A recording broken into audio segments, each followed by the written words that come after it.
Olá, sejam bem-vindos em mais um Bíblia Todo Dia. Vamos dar continuidade ao livro de Jeremias e hoje nós vamos falar dos capítulos 35, 36 e 37. No reinado de Jeoaquim, rei de Judá.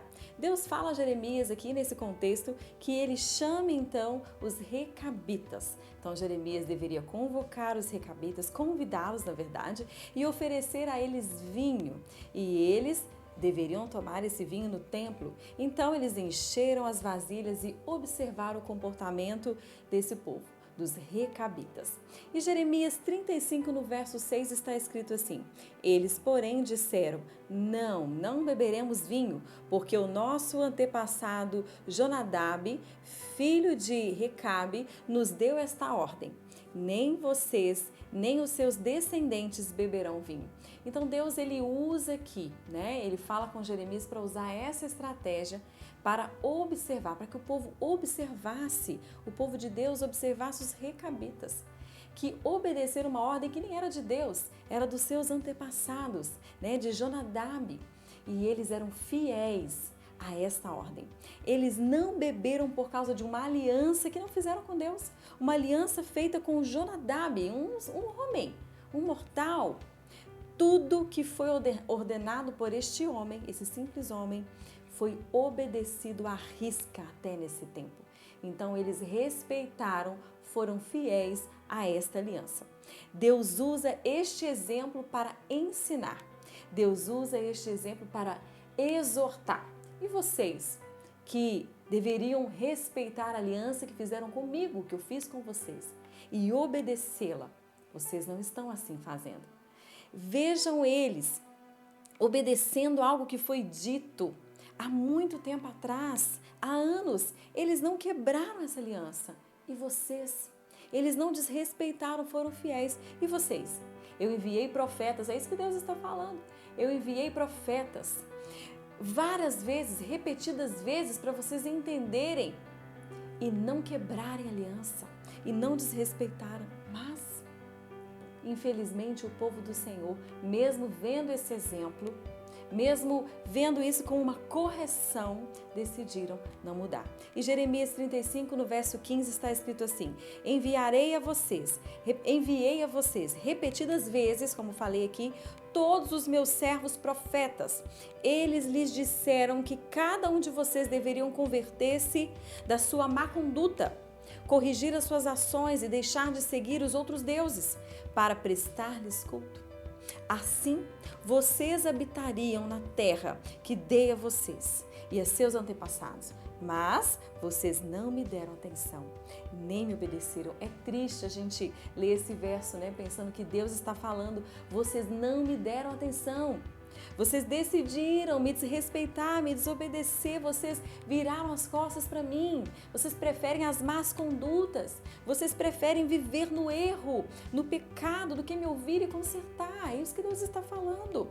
Olhe para os recabitas, que respeitam a aliança feita com seus antepassados e vocês quebraram a aliança feita comigo. Deus, o Deus Todo-Poderoso, o seu Deus. E no capítulo 36, no 4º ano do reinado de Joaquim, Deus fala a Jeremias para ele continuar escrevendo e escrever em um rolo. Então Jeremias chama o seu copista, que é Baruque, para que escrevesse então nesse rolo, conforme Jeremias ditava, o profeta ditava a Baruque, ele então escrevia todas as palavras que o Senhor revelava a Jeremias.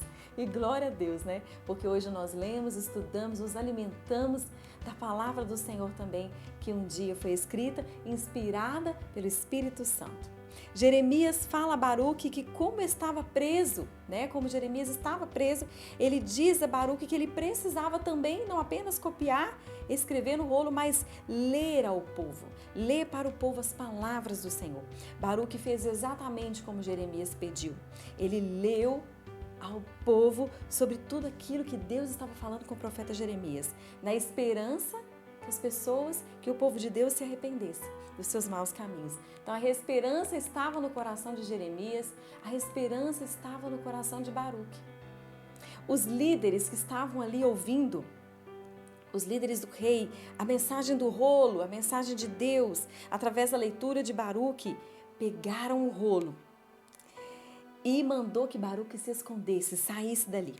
Após ler novamente, porque Baruque leu e eles perguntaram novamente, após ler, eles tomaram o rolo e eles então tentaram destruir as palavras do Senhor que estavam escritas naquele rolo ali. E eles falaram assim que iam contar ao rei e com certeza o rei ficaria furioso. E ele manda então queimar o rolo. Mais uma vez, Deus continua falando a Jeremias. Então, Jeremias 36, no verso 28, está escrito assim: pegue outro rolo e escreva nele todas as palavras que estavam no primeiro, que Joaquim, o rei de Judá, queimou. Então, Deus, ele é insistente, é maravilhoso, insistente em seu amor, em sua graça, em nos ensinar, em nos corrigir em amor.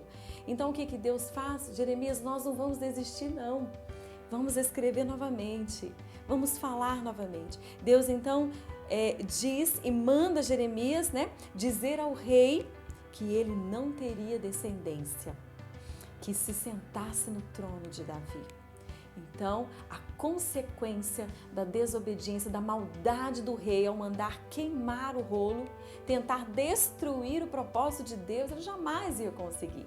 Ele poderia queimar um rolo, que estava escrito ali, aquilo que Deus tinha falado, mas nunca ninguém pode destruir aquilo que Deus determinou, aquilo que Deus falou. Jeremias 36, no verso 30, está escrito a seguinte coisa: pois assim diz o Senhor acerca de Joaquim, rei de Judá: ele não terá nenhum descendente para sentar-se no trono de Davi. Seu corpo será lançado fora e exposto ao calor do dia e à geada de noite. Então Deus está falando: você me entristeceu, Joaquim. Você tentou parar a minha vontade. Você tentou parar o meu propósito. Você tentou parar o profeta, destruindo o rolo onde estava escrito aquilo que eu estava falando. Mas você não vai me parar. Então ninguém pode ir contra Deus. Se Deus é por nós, ninguém é contra nós. No capítulo 37, o profeta agora está solto, Jeremias está solto e livre para circular no meio do povo e continuar declarando e profetizando as palavras do Senhor. Já no reinado de Zedequias, aqui agora, filho de Josias, mas mesmo nesse tempo, as pessoas ainda não estavam ouvindo. Infelizmente, o arrependimento ainda não chegou no coração do povo de Deus. Deus manda dizer que eles seriam derrotados pelos babilônicos, que o exército da Babilônia ia acabar com eles. Depois Jeremias vai à terra de Benjamim, lembra que Deus entregou a ele uma terra? Então depois Jeremias vai a essa terra de Benjamim para tomar posse da sua terra, que era dele, foi adquirida. Chegando lá, ele é preso novamente e ele é espancado, o profeta é espancado, é judiado. Acusaram ele nesse momento aqui de estar passando para o lado da Babilônia. Olha, você está passando para o outro lado, você está nos traindo. Mas não era nada disso. Ele só estava falando aquilo que Deus estava falando ao coração dele. Se não houver conserto, se não houver arrependimento, a Babilônia vai destruir vocês, vai levar vocês ao cativeiro. Então, nada disso. O profeta, a boca de Deus, o profeta que é a boca de Deus, fala da parte do Senhor, é sensível à voz do Espírito Santo. Ele não está mentindo, não está passando para lado do mal nenhum, mesmo que ele fale algo que é a verdade, que doa, que traga tristeza, é preciso haver arrependimento e não raiva, ao ponto de persegui-lo. Só estava falando aquilo que Deus estava ordenando, que eles seriam sim presos, levados ao cativo pelo povo babilônico, mas tudo por causa da desobediência do povo de Deus. Vamos pensar alguma coisa bem importante que foi falado aqui sobre a aliança também. Que tipo de aliança você tem feito? Com quem você tem se aliançado? Você realmente fez uma aliança com Deus? Essa aliança é maravilhosa e ela sim é eterna. Então não a quebre, continue fiel à aliança que Deus fez contigo, porque essa é a vontade de Deus, perfeita, maravilhosa e agradável. Ele sempre tem o melhor para o seu povo. Mesmo que ele vá corrigir, mesmo que ele vai exortar, é sempre em amor, porque a vontade dele é trazer para próximo do arrependimento, aos pés da cruz, para os seus braços, os seus filhos, o seu povo amado. Se você tem alguma dúvida sobre esses capítulos aqui falados, você pode colocar sua pergunta ou algum comentário logo abaixo do vídeo. Até o próximo, que Deus te abençoe.